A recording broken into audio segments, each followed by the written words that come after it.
আসসালামু আলাইকুম ভিউয়ার্স, কেমন আছেন? আমি আলহামদুলিল্লাহ ভালো আছি। আপনারা নিশ্চয়ই ভালো আছেন। বিকেলবেলা রান্নাবান্না করছি। বিকেলবেলা গৃহিণীরা বেশিরভাগ ব্যস্ত থাকে, রান্নাবান্না করে। আমিও রান্নাবান্না করছি। আমি সেহরির জন্য রান্না করছি কচুরমুখী দিয়ে রুই মাছ। শীতের সবজি প্রায় শেষের দিকে, এখন গরমের সবজিগুলো বের হয়ে গেছে। আমি কচুরমুখীটা খেতে বেশ ভালোই লাগে। টমেটো দিয়ে রান্না করলে টক লাগে, ভালো লাগে। আমি তাই সেহরির জন্য রান্না করে নিচ্ছি। আমি মশলা কষিয়ে কচুরমুখীটা টমেটোর সাথে কষিয়ে নিচ্ছি। রমজান প্রায় শেষ হয়ে গেল। রহমতের প্রথম 10 দিন শেষ হয়ে গেল।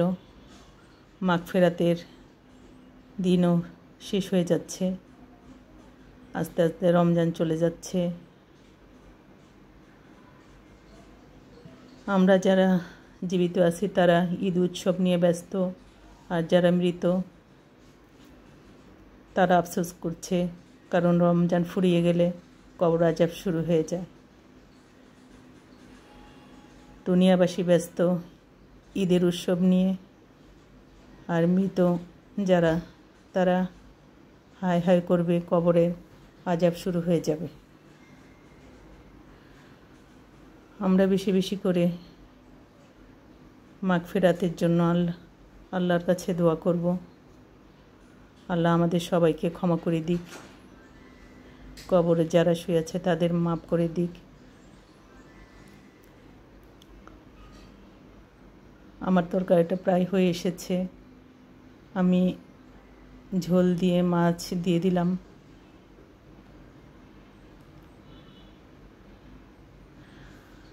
আমরা সবাই ব্যস্ত দুনিয়াবি কাজ কারবারে, তার মধ্যে যে যতটুকু পারবো আখিরাতের জন্য কাজ করব, মৃতদের জন্য দোয়া করব।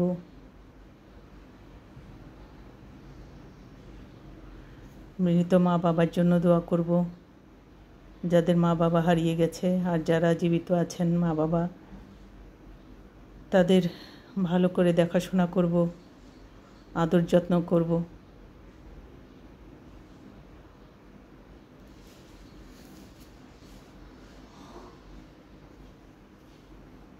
আলহামদুলিল্লাহ, রোজাগুলো ভালোভাবেই কেটে যাচ্ছে। সবগুলো রোজা সুস্থভাবে করার তৌফিক দান করুক আল্লাহ আমাদের সবাইকে। আমার তরকারিটা হয়ে এসেছে, এখন আমি নামিয়ে নেব। আল্লাহ হাফেজ সবাই।